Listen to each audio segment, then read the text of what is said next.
Joining us now from Washington to talk about Saddam Hussein's reaction is Dan Goure, MSNBC analyst and acting director of the Lexington Institute. Dan Goure knows about all things military. Dan, welcome. Thanks for being with us. Thank you, John.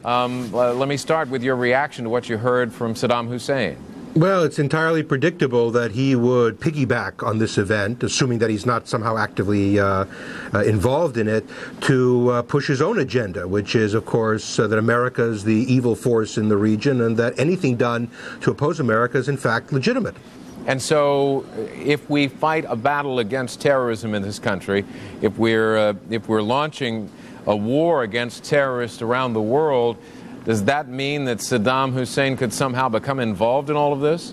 Well, I mean, clearly, if we find that he was somehow involved in this in a material way, then, in fact, we paint a big bullseye right on him. But even if not, there's a real question about his behavior, his actions as, in fact, a purveyor of terror, even if it's only against his own people, the Kurds and the Shias in Iraq. And so, you know, there's a couple of reasons to look at Saddam as a potential major source of the problem of global terrorism. We've also, apparently, the State Department is talking to Iran, one of Iraq's longtime enemies, to try to get cooperation from Iran when it comes to dealing with Afghanistan, where we believe Osama bin Laden has been hiding. How does that figure into this? Well, this is really important because there have been a lot of people in the U.S. media who've warned about we shouldn't go off half-cocked and use military force inappropriately, and let's think about diplomacy. And here's an example.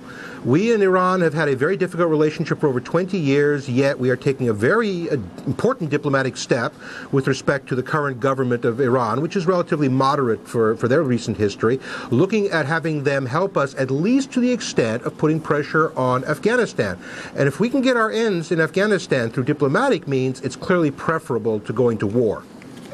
Just one other quick question. Yeah. It's not just Afghanistan or Iraq or Iran or Pakistan, maybe Libya, and there are probably Sudan, several other countries that could be on the list here that could be potential targets themselves or within those countries? Absolutely. We're talking about Lebanon. We're talking about possibly Syria. These are countries that currently or recently we know have hosted, supported, given aid and comfort, been harbors for terrorists, and not just any terrorists, but the particular classes of terrorists that we are concerned about, those who conduct these operations not only in their own territories, but go out and do it in other countries. All right. MSNBC's military analyst, Daniel Goure. Dan, good to see you. Thanks very much for being with us again.